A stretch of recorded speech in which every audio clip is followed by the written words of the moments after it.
गुरुजी शुक्राना गुरुजी, अनंतम शुक्राना आप जी का, जो आप अपने सामने बिठाकर शिव पुराण की सेवा ले रहे हैं और इसे संगत तक पहुंचाने की कृपा कर रहे हैं। मैं आपकी सदा सदा शुक्रगुजार रहूंगी मेरे मालिक। ओम नमो शिवाय, शिव जी सदा सहाय। ओम नमो शिवाय, गुरुजी सदा सहाय। जय गुरुजी, वाहे गुरुजी, ओम नमो शिवाय, शुक्राना गुरुजी। अब अगला अध्याय शुरू। पाशुपत व्रत की विधि और महिमा तथा भस्म धारण की महत्ता। ऋषि बोले, भगवान, हम परम उत्तम पाशुपत व्रत को सुनना चाहते हैं, जिसका अनुष्ठान करके ब्रह्मा आदि सब देवता पाशुपत माने गए हैं। वायुदेव ने कहा, मैं तुम सब लोगों को गोपनीय पाशुपत व्रत का रहस्य बताता हूँ, जिसका अर्थ अथर्व शीर्ष में वर्णन है तथा जो सब पापों का नाश करने वाला है। चित्रा से युक्त पौर्णमासी इसके लिए उत्तम काल है। शिव के द्वारा अनुग्रहित स्थान इसके लिए उत्तम देश है, अथवा क्षेत्र, बगीचे आदि तथा वन प्रांत भी शुभ एवं प्रशस्त देश हैं। पहले त्रयोदशी को भली भांति स्नान करके नित्य कर्म संपन्न कर लें, फिर अपने आचार्य की आज्ञा लेकर उनका पूजन और नमस्कार करके व्रत के अंग रूप से देवताओं की विशेष पूजा करें। उपासक को स्वयं श्वेत वस्त्र, श्वेत यज्ञोपवीत, श्वेत पुष्प और श्वेत चंदन धारण करना चाहिए। वह कुश के आसन पर बैठकर हाथ में मुट्ठी भर कुश ले पूर्व या उत्तर की ओर मुंह करके 3 प्राणायाम करने के पश्चात भगवान शिव और देवी पार्वती का ध्यान करें। फिर ये संकल्प करें कि मैं शिव शास्त्र में बताई हुई विधि के अनुसार ये पाशुपत व्रत करूंगा। वह जब तक शरीर गिर न जाए तब तक के लिए, अथवा 12, 6 तथा 3 वर्षों के लिए, अथवा 12, 6, 3 या 1 महीने के लिए, अथवा 12, 6, 3 या 1 दिन के लिए इस व्रत की दीक्षा लें। संकल्प करके विरजा होम के लिए विधिवत अग्नि की स्थापना करके क्रमशः घी, समिधा और चरु से हवन करें। तत्पश्चात तत्वों की शुद्धि के लिए उपदेश से फिर मूल मंत्र द्वारा उन समिधा आदि सामग्रियों की ही आहुति दें। उस समय वह बारंबार ये चिंतन करें कि मेरे शरीर में जो ये तत्व हैं सब शुद्ध हो जाएं। उन तत्वों के नाम इस प्रकार हैं: 5 भूत, उनकी 5 तन्मात्राएं, 5 ज्ञान इंद्रियां, 5 कर्म इंद्रियां, 5 विषय, त्वचा आदि 7 धातु, प्राण आदि 5 वायु, मन, बुद्धि, अहंकार, प्रकृति, पुरुष, राग, विद्या, कला, नियति, काल, माया, शुद्ध विद्या, महेश्वर, सदाशिव, शक्ति तत्व और शिव तत्व, ये क्रमशः तत्व कहे गए हैं। विरज मंत्रों से आहुति करके होता रजोगुण रहित शुद्ध हो जाता है। फिर शिव का अनुग्रह पाकर वह ज्ञानवान होता है। तदनंतर गोबर लाकर उसकी पिंडी बनाएं, फिर उसे मंत्र द्वारा अभिमंत्रित करके अग्नि में डाल दें। इसके बाद इसका प्रोक्षण करके उस दिन व्रती केवल हविष्य खाकर रहें। जब रात बीतकर प्रातः काल आए तब चतुर्दशी में पुनः पूर्वोक्त सब कृत्य करें। उस दिन शेष समय निराहार रहकर ही बिताएं। फिर पूर्णिमा को प्रातः काल इसी तरह होम पर्यंत कर्म करके रुद्रग्नि का उपसंहार करें। तदनंतर यत्न पूर्वक उसमें से भस्म ग्रहण करें। इसके बाद साधक चाहे जटा रख लें, चाहे सारा सिर मुड़ा लें, तो या चाहे तो केवल सिर पर शिखा धारण करें। इसके बाद स्नान करके यदि वह लोक लज्जा से ऊपर उठ गया हो तो दिगंबर हो जाए, अथवा गेरुआ वस्त्र, मृग चरम या फटे पुराने चिथड़े को ही धारण कर ले। एक वस्त्र धारण करे या वलकल पहन कर रहे। कटी में मेखला धारण करके हाथ में दंड ले ले। तदनंतर दोनों पैर धोकर आचमन करें। विरज अग्नि से प्रकट हुए भस्म को एकत्र करके अग्नि रीति भस्म इत्यादि 6 अथर्ववेदीय मंत्रों द्वारा उसे अपने शरीर में लगाएं। मस्तक से लेकर पैर तक सभी अंगों में उसे अच्छी तरह मल दें। इसी क्रम से प्रणव या शिव मंत्र द्वारा सर्वांग में भस्म रमाकर त्रयायुषम इत्यादि मंत्रों से ललाट आदि अंगों में त्रिपुंड की रचना करें। इस प्रकार शिव भाव को प्राप्त हो शिव योग का आचरण करें। तीनों संध्याओं के समय ऐसा ही करना चाहिए। यही पाशुपत व्रत है जो भोग और मोक्ष देने वाला है। यह जीवों के पशु भाव को निवृत्त कर देता है। इस प्रकार पाशुपत व्रत के अनुष्ठान द्वारा पशुत्व का परित्याग करके लिंग मूर्ति सनातन महादेव जी का पूजन करना चाहिए। यदि वैभव हो तो सोने का अष्टदल कमल बनवाएं, जिसमें 9 प्रकार के रत्न जड़े गए हों, उसमें कर्णिका और केसर भी हों। ऐसे कमल को भगवान का आसन बनाएं। धन भाव होने पर लाल या सफ़ेद कमल के फूल का आसन अर्पित करें। वह भी ना मिले तो केवल भावनामय कमल समर्पित करें। उस कमल की कर्णिका में पीठिका सहित छोटे से स्फटिक मणिमय लिंग की स्थापना करके क्रमशः विधि पूर्वक उसका पूजन करें। उस लिंग का शोधन करके पहले शास्त्रीय विधि के अनुसार उसकी स्थापना कर लेनी चाहिए। फिर आसन दे पंचमुख के प्रकार से मूर्ति की कल्पना करके पंचगव्य आदि से पूर्ण अपने वैभव के अनुसार संग्रहित भरे हुए स्वर्ण निर्मित कलशों से उस मूर्ति को स्नान कराएं। फिर सुगंधित द्रव्य कपूर चंदन और कुमकुम आदि से वेदी सहित भूषण भूषित शिवलिंग का अनुलेपन करके बिल्वपत्र, लाल कमल, श्वेत कमल, नील कमल, अन्य सुगंधित पुष्प, पवित्र एवं उत्तम पत्र तथा दूर्वा और अक्षत आदि विचित्र उपचार चढ़ाकर यथा प्राप्त सामग्रियों द्वारा महापूजन की विधि से उसमें मूर्ति की अभ्यर्चना करें। फिर धूप दीप और नैवेद्य निवेदन करें। इस तरह भगवान शिव को उत्तम वस्त्र निवेदन करके अपना कल्याण करें। उस व्रत में विशेषतः वे सभी वस्तुएं देनी चाहिए जो अपने को अधिक प्रिय हो, श्रेष्ठ और न्यायपूर्वक उपार्जित हुई हों। बिलपत्र, उत्पल और कमलों की संख्या 1,000 होनी चाहिए। अन्य पत्रों और फूलों में से प्रत्येक की संख्या 108 होनी चाहिए। इन सामग्रियों में भी बिलपत्र को विशेष यत्न पूर्वक जुटाएं, उसे भूलकर भी ना छोड़ें। सोने का बना हुआ एक ही कमल 1 सहस्त्र कमलों से श्रेष्ठ बताया गया है। नील कमल आदि के विषय में भी यही बात है। ये सब बिल पत्रों के समान ही महत्व रखते हैं। अन्य पुष्पों के लिए कोई नियम नहीं है, वे जितने मिलें उतने ही चढ़ाने चाहिए। अष्टांग अर्धे उत्कृष्ट माना जाता है। धूप और आलेप चंदन के विषय में बात यह है, वामदेव नामक मुख में चंदन, तत्पुरुष नामक मुख में हरिताल और ईशान नामक मुख में भस्म लगाना चाहिए। कोई भस्म की जगह आलेपन का विधान करते हैं। दूसरे प्रकार के धूप का विधान होने से कुछ लोग प्रसिद्ध धूप का निषेध करते हैं। अघोर नामक मुख के लिए श्वेत अगुरु का रूप धूप देना चाहिए। तत्पुरुष नामक मुख के लिए कृष्ण अगुरु के धूप का विधान है। वामदेव के लिए गुग्गुल, सदोजात मुख के लिए सौगंधिक तथा ईशान के लिए भी शरीर आदि धूप को विशेष रूप से देना चाहिए। शर्करा, मधु, कपूर, कपिला, गाय का घी, चंदन का चूरा तथा अगुरु नामक काष्ठ आदि का चूर्ण, इन सबको मिलाकर जो धूप तैयार किया जाता है उसे सबके लिए सामान्य रूप से उपयोग के योग्य बताया गया है। कपूर की बत्ती और घी के दीपक जलाकर दीपमाला देनी चाहिए। तत्पश्चात प्रत्येक मुख के लिए पृथक पृथक अर्घ्य और आचमन देने का विधान है। प्रथम आवरण में गणेश और कार्तिकेय की पूजा करनी चाहिए। उनके साथ ही बाह्य अंगों की भी पूजा आवश्यक है। प्रथम आवरण की पूजा हो जाने पर द्वितीय आवरण में चक्रवर्ती विघ्नेश्वरों का पूजन करना चाहिए। तृतीय वरण में भव आदि अष्टमूर्तियों की पूजा का विधान है। वहीं महादेव आदि एकादश मूर्तियों का भी पूजन आवश्यक है। चौथे आवरण में सभी गणेश्वर पूजनीय हैं। पंचम आवरण में कमल के भाई भाग में क्रमशः 10 दिक्पालों, उनके अस्त्रों और अनुचरों की क्रमशः पूजा करनी चाहिए।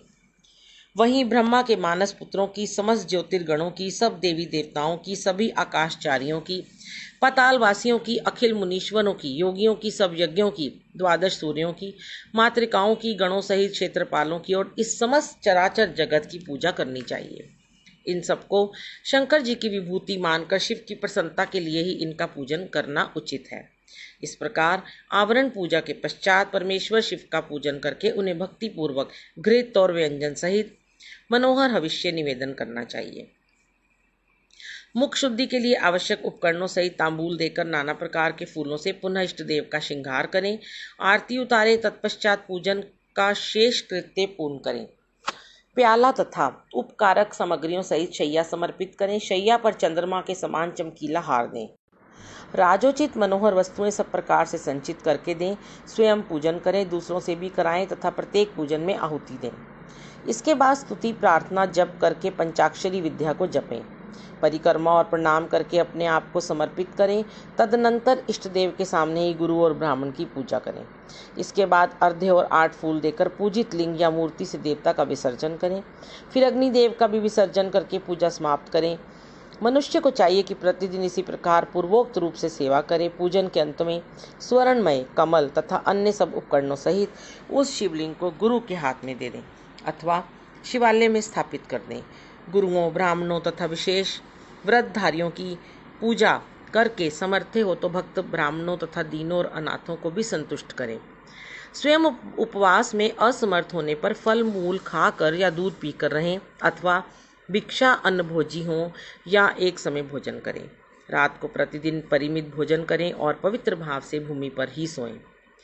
भस्म पर, तृण पर अथवा चीर या मृगचर्म पर शयन करें।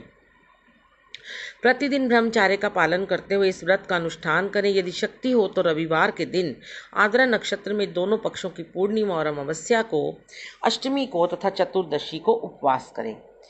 मन, वाणी और क्रिया द्वारा संपूर्ण प्रयत्न से पाखंडी, पतित, रजस्वला स्त्री, सूतक में पड़े हुए लोग तथा अंत्यज आदि के संपर्क का त्याग करें। निरंतर क्षमा, दान, दया, सत्य भाषण और अहिंसा में तत्पर रहें। संतुष्ट और शांत रहकर जप और ध्यान में लगे रहें। तीनों काल स्नान करें अथवा भस्म स्नान कर लें। मन, वाणी और क्रिया द्वारा विशेष पूजा किया करें। इस विषय में अधिक कहने से क्या लाभ। व्रतधारी पुरुष कभी अशुभ आचरण ना करे। प्रमादवश यदि वैसा आचरण बन जाए तो उसके गुरु लाघव का विचार करके उसके दोष का निवारण करने के लिए पूजा, होम और जप आदि के द्वारा उचित प्रायश्चित करें। व्रत की समाप्ति पर्यंत भूल कर भी अशुभ आचरण ना करें। संपत्ति हो तो उसके अनुसार गोदान, वर्षोत्सर्ग और पूजन करें। भक्त पुरुष निष्काम भाव से शिव की प्रीति के लिए ही सब कुछ करें। यह संक्षेप से इस व्रत की सामान्य विधि बताई गई है। अब शास्त्र के अनुसार प्रत्येक मास में जो विशेष कृत्य हैं उसे बताता हूँ। वैशाख मास में हीरे के बने हुए शिवलिंग का पूजन करना चाहिए। ज्येष्ठ मास में मरकत मणिमय शिवलिंग की पूजा उचित है। आषाढ़ मास में मोती के बने हुए शिवलिंग को पूजनीय समझें। श्रावण मास में नीलम का बना हुआ शिवलिंग पूजन के योग्य है। भाद्रपद मास में पूजन के लिए पद्यराग मणिमय शिवलिंग को उत्तम माना गया है। आश्विन मास में गोमेद मणि के बने हुए लिंग को उत्तम समझें। कार्तिक मास में मूंगे के और मार्गशीर्ष मास में वैदूर्य मणि के बने हुए लिंग की पूजा का विधान है। पौष मास में पुष्पराग, पुखराज मणि के तथा माघ मास में सूर्यकांत मणि के लिंग का पूजन करना चाहिए। फागुन मास में चंद्रकांत मणि के और चैत्र में सूर्यकांत मणि के बने हुए लिंग के पूजन की विधि है। अथवा रत्नों के ना मिलने पर सभी मासों में स्वर्णमय लिंग का ही पूजन करना चाहिए। स्वर्ण के अभाव में चांदी, तांबे, पत्थर, मिट्टी, लाह या किसी और वस्तु का जो सुलभ हो लिंग बना देना चाहिए। अथवा अपनी रुचि के अनुसार सर्वगंधमय लिंग का निर्माण करें। व्रत की समाप्ति के लिए नित्य कर्म पूर्ण करके पूर्ववत विशेष पूजा और हवन करने के पश्चात आचार्य का तथा विशेषतः व्रती ब्राह्मण का पूजन करें। फिर आचार्य की आज्ञा ले पूर्व या उत्तर की ओर मुंह करके कुशासन पर बैठें। हाथों में कुश लें। प्राणायाम करके साम सदाशिव का ध्यान करते हुए यथाशक्ति मूल मंत्र का जप करें। फिर पूर्ववत आज्ञा ले हाथ जोड़ नमस्कार करके कहें, भगवान, अब मैं आपकी आज्ञा से इस व्रत का उत्सव करता हूँ। ऐसा कह शिवलिंग के मूल भाग में उत्तर दिशा की ओर कुशों का त्याग करें। तदनंतर दंड, चीर, जटा और मेखला को भी त्याग दें। इसके बाद फिर विधि पूर्वक आचमन करके पंचाक्षर मंत्र का जप करें। जो आत्यंतिक दीक्षा ग्रहण करके अपने शरीर का अंत होने तक शांत भाव से इस व्रत का अनुष्ठान करता है वह नैष्ठिक व्रती कहा गया है। उसे सब आश्रमों में से ऊपर उठा हुआ महापाशुपत जानना चाहिए। वही तपस्वी पुरुषों में श्रेष्ठ है और वही महान व्रतधारी है। जो 12 दिनों तक प्रतिदिन विधि पूर्वक इस व्रत का अनुष्ठान करता है वह भी नैष्ठिक के ही तुल्य है, क्योंकि उसने तीव्र व्रत का आश्रय लिया है। जो अपने शरीर में घी लगाकर व्रत के सभी नियमों के पालन में तत्पर हो 2-3 दिन या 1 दिन भी इस व्रत का अनुष्ठान करता है वह भी कोई नैष्ठिक ही है। जो निष्काम होकर अपना परम कर्तव्य मानकर अपने आप को शिव के चरणों में समर्पित करके इस उत्तम व्रत का सदा अनुष्ठान करता है उसके समान कहीं कोई नहीं है। विद्वान ब्राह्मण भस्म लगाकर महापातक जनित अत्यंत दारुण पापों से भी तत्काल छूट जाता है, इसमें संशय नहीं है। रुद्र अग्नि का जो सबसे उत्तम वीर्य बल है वही भस्म कहा गया है। भस्म लगाए रहता अतः जो सभी समयों में भस्म लगाए रहता है वह वीर्यवान माना गया है। भस्म में निष्ठा रखने वाले पुरुष के सारे दोष उस भस्म अग्नि के संयोग से दग्ध होकर नष्ट हो जाते हैं। जिसका शरीर भस्म स्नान से विशुद्ध है वह भस्मनिष्ठ कहा गया है। जिसके सारे अंगों में भस्म लगा हुआ है, जो भस्म से प्रकाशमान है, जिसने भस्म में त्रिपुंड लगा रखा है तथा जो भस्म से स्नान करता है वह भस्मनिष्ठ माना गया है। भूत प्रेत पिशाच तथा अत्यंत दुस्सह रोग भी भस्मनिष्ठ के निकट से दूर भागते हैं, इसमें संशय नहीं है। यह शरीर को भासित करता है इसलिए भसित कहा गया है तथा पापों का भक्षण करने के कारण उसका नाम भस्म है। भूति ऐश्वर्य कारक होने से उसे भूति या विभूति भी कहते हैं। विभूति रक्षा करने वाली है, अतः उसका एक नाम रक्षा भी है। भस्म के महात्म्य को लेकर यहाँ और क्या कहा जाए। भस्म से स्नान करने वाला व्रती पुरुष साक्षात महेश्वर देव कहा गया है।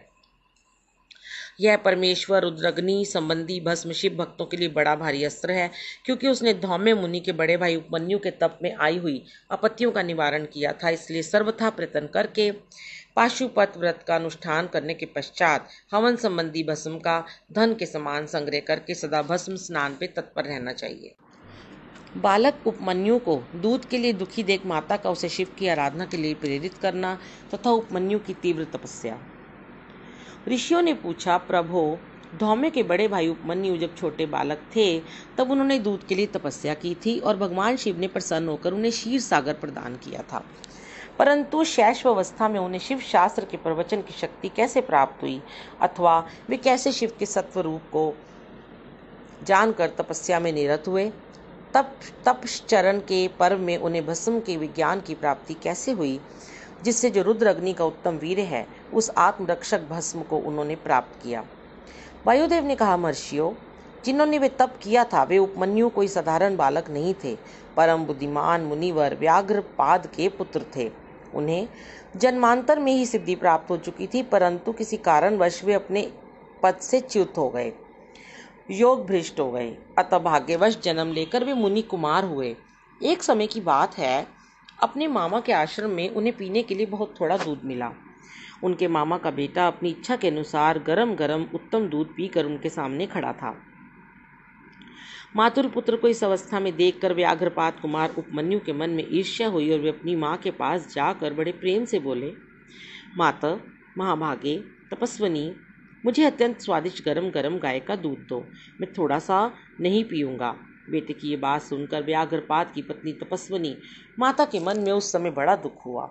उसने पुत्र को बड़े आदर के साथ छाती से लगा लिया और प्रेम पूर्वक लाड प्यार करके अपनी निर्धनता का स्मरण हुआने से वह दुखी हो विलाप करने लगी। महातेजस्वी बालक उपमन्यु बारंबार दूध को याद करते हुए रोते हुए माता से कहने लगे, माँ, दूध दो, दूध दो। बालक के उस हट को जानकर उस तपस्विनी ब्राह्मण पत्नी ने उसके हट के निवारण के लिए एक सुंदर उपाय किया। उसने स्वयं उच्चव्रती से कुछ बीजों का संग्रह किया था। उन बीजों को देखकर उसने तत्काल उठा लिया और पीस कर पानी में घोल दिया। फिर मीठी वाणी में बोली, आओ आओ मेरे लाल। यूं कह वह बालक को शांत करके हृदय से लगा लिया और दुख से पीड़ित हो उसने कृत्रिम दूध उसके हाथ में दे दिया। माता की दिए उस बनावटी दूध को पीकर बालक अत्यंत व्याकुल हो उठा और बोला, माँ, ये दूध नहीं है। तब वह बहुत दुखी हो गई और बेटे का मस्तक सूंघकर अपने दोनों हाथों से उसके कमल सदृश नेत्रों को पोंछती हुई बोली, बेटा, अपने पास सभी वस्तुओं का अभाव होने के कारण दरिद्रतावश मुझ अभागिनी ने पीसे हुए बीज को पानी में घोलकर ये तुम्हें मिथ्या दूध दिया था। तुम दूध नहीं दिया ऐसा कहकर रोते हुए मुझे बारंबार दुखी करते हो, किंतु भगवान शिव की कृपा के बिना तुम्हारे लिए कहीं दूध नहीं है। भक्तिपूर्वक माता पार्वती और अनुचरों सहित भगवान शिव के चरणार विंदों में जो कुछ समर्पित किया गया हो वही संपूर्ण संपत्तियों का कारण होता है। महादेव जी ही धन देने वाले हैं। इस समय हम लोगों ने उनकी आराधना नहीं की है। वे भगवान ही सकाम पुरुषों को उनकी इच्छा के अनुसार फल देने वाले हैं। हम लोगों ने आज से पहले कभी भी धन की कामना से भगवान शिव की पूजा नहीं की है, इसीलिए हम दरिद्र हो गए और यही कारण है कि तुम्हारे लिए दूध नहीं मिल रहा। बेटा, पूर्व जन्म में भगवान शिव अथवा विष्णु के उद्देश्य से जो कुछ दिया जाता है वही वर्तमान जन्म में मिलता है, दूसरा कुछ नहीं। उपमन्यु बोले, माँ, यदि माता पार्वती सहित भगवान शिव विद्यमान हैं तब आज से शोक करना व्यर्थ है। महाभागे, अब शोक छोड़ो, सब मंगलमय ही होगा। माँ, आज मेरी बात सुन लो। यदि कहीं महादेव जी हैं तो मैं देर से या जल्दी उनसे क्षीर सागर मांग लाऊंगा। वायु देवता कहते हैं, उस महाबुद्धिमान बालक की ये बात सुनकर उसकी मनस्विनी माता उस समय बहुत प्रसन्न हुई और यूँ बोली। माता ने कहा, बेटा, तुमने बहुत अच्छा विचार किया है। तुम्हारा ये विचार मेरी प्रसन्नता को बढ़ाने वाला है। अब तुम देर ना लगाओ, शाम सदाशिव का भजन करो। अन्य देवताओं को छोड़कर मन, वाणी और क्रिया द्वारा भक्ति भाव के साथ पार्षद गणों सहित उन्हीं शाम सदाशिव का भजन करो।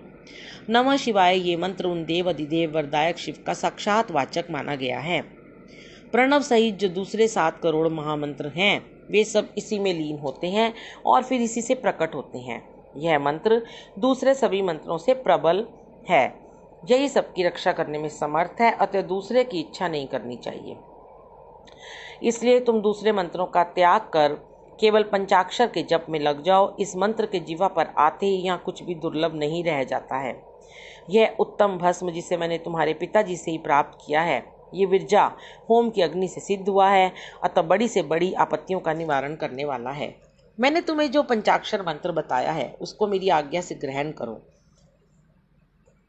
इसके जप से ही शीघ्र तुम्हारी रक्षा होगी। वायु देवता कहते हैं, इस प्रकार आज्ञा देकर और तुम्हारा कल्याण हो ऐसा कहकर माता ने पुत्र को विदा किया। मुनि उपमन्यु ने इस आज्ञा को शिरोधार्य करके उसके चरणों में प्रणाम किया और तपस्या के लिए जाने की तैयारी की। उस समय माता ने आशीर्वाद देते हुए कहा, सब देवता तुम्हारा मंगल करें। माता की आज्ञा पाकर उस बालक ने दुष्कर तपस्या आरंभ की। हिमालय पर्वत के एक शिखर पर जाकर उपमन्यु एकाग्रचित हो केवल वायु पीकर रहने लगे। उन्होंने 8 ईंटों का एक मंदिर बनाकर उसमें मिट्टी के शिवलिंग की स्थापना की। उसमें माता पार्वती तथा गणों सहित अविनाशी महादेव जी का आवाहन करके भक्ति भाव से पंचाक्षर मंत्र द्वारा ही वन के पत्र पुष्प आदि उपचारों से उनकी पूजा करते हुए वे चिरकाल तक उत्तम तपस्या में लगे रहे। उस एकाकी कृशकाय बालक द्विजवर उपमन्यु को शिव में मन लगाकर तपस्या करते देख मरीचि के शाप से पिशाच भाव को प्राप्त हुए कुछ मुनियों ने अपने राक्षस स्वभाव से सताना और उसके तप में विघ्न डालना आरंभ किया। उनके द्वारा सताए जाने पर भी उपमन्यु किसी प्रकार तप में लगे रहे और सदा नमः शिवाय का आर्तनाद की भांति जोर जोर से उच्चारण करते रहे।